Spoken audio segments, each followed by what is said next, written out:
सर्वमंगल मांगल्ये शिवे सर्वाधिसाधिके शरण्ये त्र्यंबके गौरी नारायणी नमस्तुते। जय माता दी। माँ भगवती की कृपा से हम दुर्गा सप्तशती के पहले 2 अध्याय पूर्ण कर चुके हैं और आज हम तृतीय और चतुर्थ अध्याय का पावन पाठ करने जा रहे हैं। तृतीय अध्याय में महिषासुर और उसके सेनापतियों के वध का अद्भुत वर्णन है, जबकि चतुर्थ अध्याय में इंद्र आदि देवताओं द्वारा माँ भगवती की दिव्य स्तुति का मंगलमय प्रसंग आता है। आप सभी श्रद्धा के साथ अंत तक जुड़े रहें और यदि आप ऐसे ही भक्तिमय पाठ, कथा और सनातन धर्म से जुड़े वीडियो नियमित रूप से देखना चाहते हैं तो चैनल को सब्सक्राइब करें, वीडियो को लाइक करें और बेल आइकन जरूर दबाएं। अब माँ जगदम्बा का स्मरण करके पाठ प्रारंभ करते हैं। जगदम्बा के श्रीअंगों की कांति उदय काल के सहस्रों सूर्यों के समान है। वे लाल रंग की रेशमी साड़ी धारण किए हुए हैं। उन गले में मुंडमाला शोभा पा रही है, दोनों स्तनों पर रक्त चंदन का लेप। वे अपने करकमलों में जपमाला, विद्या, अभय और वर मुद्रा धारण किए हुए हैं। 3 नेत्रों से सुशोभित उनका मुखारविंद अत्यंत मनोहर है। उनके मस्तक पर चंद्रमा सहित रत्नमय मुकुट शोभित है और वे कमलासन पर विराजमान हैं। ऐसी भगवती देवी को मैं भक्तिपूर्वक प्रणाम करता हूँ। ऋषि कहते हैं, दैत्यों की सेना को इस प्रकार तहस नहस होते देख महादैत्य सेनापति चिक्षुर क्रोध से भर उठा और अंबिका देवी से युद्ध करने के लिए आगे बढ़ा। रणभूमि में उसने देवी पर बाणों की ऐसी वर्षा की जैसे कोई मेघ मेरु पर्वत के शिखर पर जल की धार बरसा रहा हो। तब देवी ने अपने तीक्ष्ण बाणों से उसके समस्त बाणों को सहज ही काट डाला और उसके घोड़ों तथा सारथी का भी वध कर दिया। साथ ही उसका धनुष और ऊंची ध्वजा भी काट गिराई। धनुष कट जाने पर देवी ने अपने बाणों से उसके अंग अंग को बींध डाला। रथ, घोड़े, सारथी और धनुष के नष्ट हो जाने पर वह असुर ढाल और तलवार लेकर देवी की ओर दौड़ा। उसने अपनी तीखी तलवार से सिंह के मस्तक पर प्रहार किया और देवी की बाईं भुजा पर भी बड़े वेग से चोट की, परंतु देवी की भुजा तक पहुंचते ही उसकी तलवार टूट गई। तब क्रोध से लाल आंखें किए उस राक्षस ने हाथ में शूल उठाया और भगवती भद्रकाली पर चला दिया। आकाश से गिरते हुए सूर्यमंडल के समान वह शूल प्रचंड तेज से प्रज्वलित हो उठा। अपनी ओर आते उस शूल को देखकर देवी ने भी अपना शूल चलाया। उनके प्रहार से राक्षस का शूल सैकड़ों टुकड़ों में बिखर गया और महादैत्य चिक्षुर भी उसी क्षण विनष्ट होकर प्राणों से हाथ धो बैठा। अपने महापराक्रमी सेनापति चिक्षुर के मारे जाने पर देवताओं को पीड़ा देने वाला चामर हाथी पर चढ़कर युद्ध भूमि में आया। उसने भी देवी पर शक्ति का प्रहार किया, किंतु जगदम्बा ने अपने केवल हुंकार से ही उसे निष्प्रभ और आहत कर तुरंत पृथ्वी पर गिरा दिया। शक्ति टूटकर गिरती देख चामर अत्यंत क्रोधित हुआ और उसने शूल चलाया, पर देवी ने उसे भी अपने बाणों से काट डाला। तभी देवी का सिंह उछलकर हाथी के मस्तक पर चढ़ बैठा और उस दैत्य से प्रचंड बाहुयुद्ध करने लगा। दोनों लड़ते लड़ते हाथी से नीचे पृथ्वी पर आ गिरे और अत्यंत क्रोध में एक दूसरे पर भयंकर प्रहार करते हुए युद्ध करने लगे। तभी सिंह बड़े वेग से आकाश की ओर उछला और ऊपर से गिरते समय अपने पंजों के प्रहार से चामर का सिर धड़ से अलग कर दिया। इसी प्रकार उदग्र शिला और वृक्षों की मार से रणभूमि में देवी के हाथों मारा गया। कराल दांतों, मुक्कों और थप्पड़ों के प्रहार से धराशायी हो गया। क्रोध में भरी देवी ने गदा की चोट से उद्धत का कछुमर निकाल दिया, भिंदीपाल से वाशकल का वध किया और बाणों से ताम्र तथा अंधक को मृत्यु के घाट उतार दिया। 3 नेत्रों वाली परमेश्वरी ने त्रिशूल से उग्रास्य, उग्रवीर्य और महाहनु नामक दैत्यों का संहार किया। तलवार के एक ही प्रहार से विड़ाल का मस्तक धड़ से अलग कर दिया और दुर्धर तथा दुर्मुख को अपने बाणों से यमलोक भेज दिया। अपनी सेना का इस प्रकार संहार होता देख महिषासुर ने भैंसे का रूप धारण कर लिया और देवी के गणों को आतंकित करना आरंभ किया। किसी को थूथन से मारता, किसी पर खुरों से प्रहार करता, किसी को पूंछ से पटक देता, किसी को सींगों से विदीर्ण कर देता, किसी को वेग से, किसी को सिंहनाद से, किसी को चक्कर में डालकर और अनेक गणों को अपने निश्वास वायु के प्रबल झोंके से धराशायी कर देता। इस प्रकार गणों की सेना को रौंद कर वह असुर देवी के सिंह को मारने के लिए झपटा। यह देखकर जगदम्बा अत्यंत क्रोधित हो उठी। उधर महापराक्रमी महिषासुर भी क्रोध में भरकर धरती को खुरों से खोदने लगा। वह अपने सींगों से ऊंचे ऊंचे पर्वतों को उठाकर फेंकने लगा और भयंकर गर्जना करने लगा। उसके वेग से पृथ्वी डगमगाने लगी। उसकी पूंछ के प्रहार से समुद्र उफन उठा और धरती को डुबोने लगा। उसके सींगों के आघात से बादल फटकर टुकड़े टुकड़े हो गए। उसकी प्रचंड श्वास वायु से सैकड़ों पर्वत आकाश में उड़कर नीचे गिरने लगे। क्रोध से भरे उस महादैत्य को अपनी ओर आता देख चंडिका ने उसका वध करने के लिए महान क्रोध धारण किया। देवी ने पाश फेंककर उस महादैत्य को बांध लिया। बंधते ही उसने भैंसे का रूप छोड़ दिया और तत्काल सिंह के रूप में प्रकट हो गया। जैसे ही जगदम्बा उसका मस्तक काटने को उद्यत हुई, वह तुरंत खड्गधारी पुरुष के रूप में दिखाई देने लगा। तब देवी ने बाणों की वर्षा करके ढाल और तलवार सहित उस पुरुष रूप को भी बींध डाला। उसी क्षण वह एक विशाल गजराज के रूप परिवर्तित हो गया और अपनी सूंड से देवी के महान सिंह को खींचने लगा। खींचते समय देवी ने अपनी तलवार से उसकी सूंड काट डाली। तब उस महादैत्य ने फिर से भैंसे का रूप धारण कर लिया और पूर्ववत तीनों लोकों सहित समस्त चराचर जगत को व्याकुल करने लगा। तब क्रोध से भरी हुई जगन्माता चंडिका बार बार उत्तम मधु का पान करने लगी। उनकी आंखें लाल हो उठी और वे हंसने लगी। उधर बल और पराक्रम के मद में चूर महिषासुर गरजने लगा और अपने सींगों से पर्वत उठाकर चंडी पर फेंकने लगा। उस समय देवी अपने बाणों से उसके फेंके हुए पर्वतों को चूर्ण करती हुई बोली। मधु के मद से उनका मुख अरुण हो उठा था और वाणी भी कुछ लड़खड़ा रही थी। देवी ने कहा, अरे मूढ़, जब तक मैं मधु पी रही हूँ तब तक तू जितना चाहे गर्ज ले। मेरे हाथों यहीं तेरी मृत्यु होते ही देवता भी शीघ्र ही विजय गर्जना करेंगे। ऋषि कहते हैं, इतना कहकर देवी उछली और उस महादैत्य के ऊपर चढ़ गई। फिर अपने चरण से उसे दबाकर उसके कंठ में शूल से प्रहार किया। देवी के चरणों से दबा हुआ महिषासुर अपने मुख से दूसरे रूप में बाहर निकलने लगा, पर वह आधा ही निकल पाया था कि देवी ने अपने प्रभाव से उसे वहीं रोक दिया। आधे निकले हुए रूप में भी वह देवी से युद्ध करने लगा, किंतु तब देवी ने अपनी महान तलवार से उसका मस्तक काट गिराया। महिषासुर के वध होते ही दैत्यों की पूरी सेना हाहाकार करती हुई भाग खड़ी हुई और समस्त देवता अत्यंत प्रसन्न हो उठे। देवताओं ने दिव्य महर्षियों के साथ दुर्गा देवी का स्तवन किया। गंधर्वराज गाने लगे और अप्सराएं नृत्य करने लगी।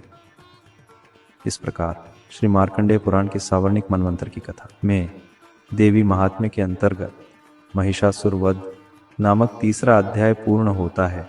अब चौथा अध्याय सिद्धि की इच्छा रखने वाले पुरुष जिनकी सेवा करते हैं और देवता जिन्हें चारों ओर से घेरे रहते हैं, उन जया नाम वाली दुर्गा देवी का ध्यान करना चाहिए। उनके श्रीअंगों की आभा काले मेघ के समान श्याम है। वे अपने कटाक्षों से शत्रु समूह को भय प्रदान करती हैं। उनके मस्तक पर बंधी हुई चंद्ररेखा शोभा पाती है। वे अपने हाथों में शंख, चक्र, कृपाण और त्रिशूल धारण करती हैं। उनके 3 नेत्र हैं। वे सिंह के कंधे पर आरूढ़ हैं और अपने तेज से तीनों लोगों को पूर्ण रूप से आलोकित कर रही हैं।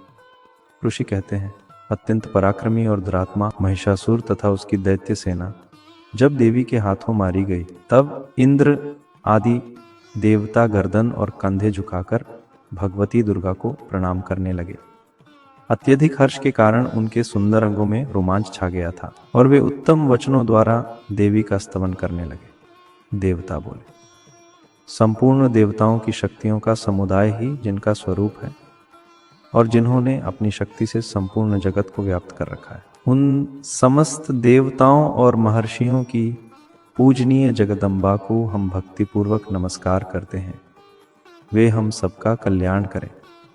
जिनके अनुपम प्रभाव और बल का वर्णन करने में भगवान शेषनाग, ब्रह्मा जी और महादेव जी भी समर्थ नहीं हैं, वे भगवती चंडिका संपूर्ण जगत के पालन और समस्त अशुभ भय के नाश का संकल्प करें। जो पुण्यात्माओं के घरों में स्वयं लक्ष्मी रूप से, पापियों के यहाँ दरिद्रता रूप से, शुद्ध अंतःकरण वाले पुरुषों के हृदय में बुद्धि रूप से, सत्पुरुषों में श्रद्धा रूप से और कुलीन जनों में लज्जा रूप से निवास करती हैं, उन भगवती दुर्गा को हम नमस्कार करते हैं। देवी, आप संपूर्ण विश्व का पालन कीजिए। देवी, आपके इस अचिंत्य रूप का, असुरों का नाश करने वाले आपके महान पराक्रम का और देवताओं तथा दैत्यों के समक्ष युद्ध में प्रकट हुए आपके अद्भुत चरित्रों का हम किस प्रकार वर्णन करें। आप संपूर्ण जगत की उत्पत्ति का कारण हैं। सत्व, रज और तम, ये तीनों गुण आप में स्थित हैं, किंतु दोषों से आपका कोई संसर्ग नहीं है।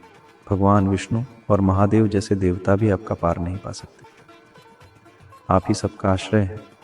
यह संपूर्ण जगत आपका अंशभूत है, क्योंकि आप ही सबकी आदिभूत, अव्याकृत और परा प्रकृति हैं। देवी, समस्त यज्ञों में जिसके उच्चारण से देवता तृप्त होते हैं, वह स्वहा आप ही हैं, और पितरों की तृप्ति का कारण होने से आप स्वधा भी कहलाती हैं।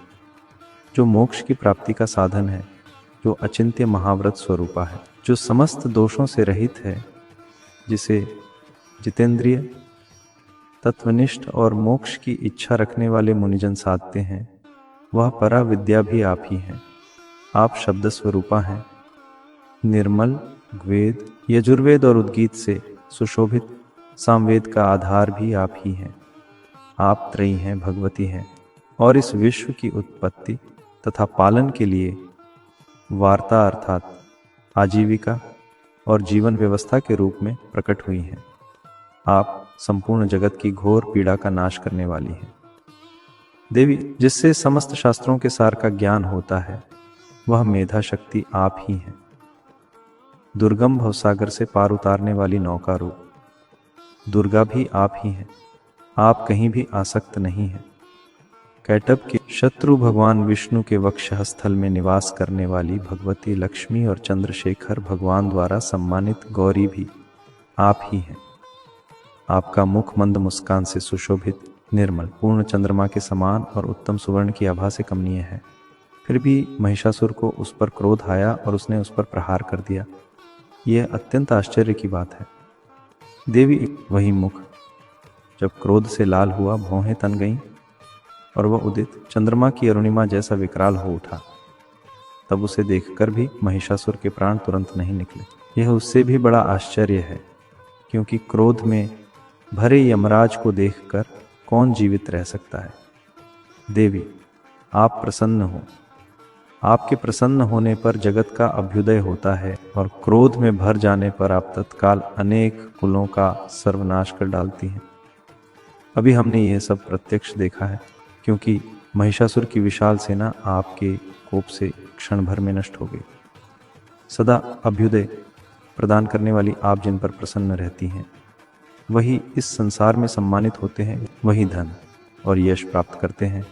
उन्हीं का धर्म कभी शिथिल नहीं होता, और वही अपने स्वस्थ, प्रसन्न, हृष्ट पुष्ट स्त्री, पुत्र और सेवकों सहित धन्य माने जाते हैं। देवी, आपकी कृपा से ही पुण्यात्मा पुरुष प्रतिदिन श्रद्धापूर्वक धर्मानुकूल कर्म करता है, और उसके प्रभाव से स्वर्गलोक को प्राप्त होता है।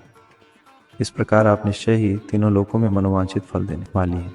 माँ दुर्गे, आपका स्मरण करने पर आप सब प्राणियों का भय हर लेती हैं, और आपका चिंतन करने पर स्वस्थ पुरुषों को परम कल्याणमयी बुद्धि प्रदान करती है। दुख, दरिद्रता और भय को हरने वाली देवी, आपके सिवा और कौन है जिसका चित्त सबका उपकार करने के लिए सदा दया से पिघला रहता हो। देवी, इन राक्षसों का वध करने से संसार को सुख मिला। यद्यपि ये राक्षस दीर्घकाल तक पाप करते रहे, फिर भी युद्ध में मरकर स्वर्गलोक को प्राप्त हों। निश्चय ही इसी विचार से आप उनका वध करती हैं। आप शत्रुओं पर शस्त्रों का प्रहार क्यों करती हैं? उन्हें केवल दृष्टि से भस्म क्यों नहीं कर देती? इसमें भी एक गूढ़ रहस्य है। आपके शस्त्रों से पवित्र होकर वे भी उत्तम लोकों को प्राप्त हों, यही आपका महान और करुणामय विचार है। आपके खड्ग के तेजपुंज की भयानक दीप्ति और त्रिशूल के अग्रभाग की घनी प्रभा से भी असुरों की आंखें इसलिए नष्ट नहीं हुई, क्योंकि वे चंद्रमा के समान शीतल और आनंददायक आपके सुंदर मुख का दर्शन कर रहे थे। देवी, आपका शील दुराचारियों के दुष्ट आचरण को भी दूर करने वाला है। आपका रूप ऐसा है जिसकी कल्पना भी नहीं की जा सकती और जिसकी किसी से तुलना नहीं हो सकती। आपका बल और पराक्रम उन दैत्यों का भी नाश करने वाला है जिन्होंने कभी देवताओं के पराक्रम को भी नष्ट कर दिया था। इस प्रकार आपने शत्रुओं पर भी अपनी दया ही प्रकट की है। वरदायिनी देवी, आपके इस पराक्रम की किससे तुलना हो सकती है। शत्रुओं को भय देने वाला और फिर भी अत्यंत मनोहर ऐसा रूप आपके सिवा और कहाँ है। हृदय में कृपा और युद्ध में निष्ठुरता, ये दोनों बातें तीनों लोकों में केवल आप में ही देखी जाती हैं। माते, आपने शत्रुओं का नाश करके त्रिलोकी की रक्षा की है। आपने उन शत्रुओं को भी युद्ध भूमि में मारकर स्वर्ग पहुंचाया है और उन्मत्त दैत्यों से उत्पन्न हमारा भय भी दूर किया है। आपको हमारा बारंबार नमस्कार है। देवी, आप शूल से हमारी रक्षा करें। अंबिके, आप खड्ग से हमारी रक्षा करें। घंटा की ध्वनि से और धनुष की टंकार से भी हमारी रक्षा करें। चंडिके, पूर्व दिशा में हमारी रक्षा करें। पश्चिम दिशा में हमारी रक्षा करें। दक्षिण दिशा में हमारी रक्षा करें। और ईश्वरी, अपने त्रिशूल को घुमाकर उत्तर दिशा में भी हमारी रक्षा करें। तीनों लोकों में आपके जो परम सुंदर और अत्यंत भयंकर रूप विचरण करते रहते हैं, उनके द्वारा भी आप हमारी और इस पृथ्वी लोक की रक्षा करें। अंबिके, आपके करपल्लवों में शोभित खड्ग, शूल, गदा और अन्य जो अस्त्र हैं, उन सब के द्वारा आप चारों ओर से हमारी रक्षा करें। ऋषि कहते हैं, इस प्रकार देवताओं ने जगन्माता दुर्गा की स्तुति की। फिर नंदनवन के दिव्य पुष्पों, गंध और चंदन आदि से उनका पूजन किया। सभी देवताओं ने मिलकर भक्तिपूर्वक दिव्य धूपों की सुगंध अर्पित की। तब प्रसन्न मुख वाली देवी ने सब देवताओं से कहा। देवी बोली, देवताओं, तुम सब मुझसे जो कुछ चाहते हो वह वर मांगो। देवता बोले, भगवती, आपने हमारी सभी इच्छाएं पूर्ण कर दी हैं, अब कुछ भी शेष नहीं है, क्योंकि हमारा शत्रु महिषासुर मारा गया। फिर भी यदि आप हमें वर देना चाहती हैं तो जब जब हम आपका स्मरण करें तब तब आप दर्शन देकर हमारे महान संकटों को दूर करती रहे। और हे प्रसन्नमुखी अंबिके, जो मनुष्य इन स्तोत्रों द्वारा आपकी स्तुति करे उसे धन, समृद्धि, वैभव प्रदान करें और उसकी संपत्ति, परिवार तथा सौभाग्य में वृद्धि करें। ऋषि कहते हैं, राजन, देवताओं ने अपने और जगत के कल्याण के लिए इस प्रकार भद्रकाली देवी को प्रसन्न किया। तब देवी ने तथास्तु कहा और वहीं अंतर्धान हो गई। भूपाल, पूर्व काल में तीनों लोकों का हित चाहने वाली देवी जिस प्रकार देवताओं के शरीरों से प्रकट हुई थी, वह कथा मैंने तुम्हें सुना दी। अब पुनः देवताओं का उपकार करने वाली वे ही देवी दुष्ट दैत्यों, शुंभ और निशुंभ का वध करने तथा सब लोगों की रक्षा करने के लिए गौरी देवी के शरीर से जिस प्रकार प्रकट हुई थीं, वह प्रसंग भी अब सुनो। मैं उसका तुमसे यथावत वर्णन करता हूँ। इस प्रकार श्री मार्कंडेय पुराण की सावर्णिक मनवंतर की कथा के अंतर्गत देवी महात्म्य में शक्रादि स्तुति नामक चौथा अध्याय पूर्ण होता है। जय माता दी। आज आपने दुर्गा सप्तशती के तृतीय और चतुर्थ अध्याय का पावन पाठ सुना। माँ भगवती से प्रार्थना है कि वे आपके जीवन में सुख, शांति और समृद्धि प्रदान करें। यदि वीडियो अच्छा लगा हो तो इसे लाइक करें, चैनल को सब्सक्राइब करें और बेल आइकन ज़रूर दबाएं। कमेंट में जय माता दी लिखना ना भूलें।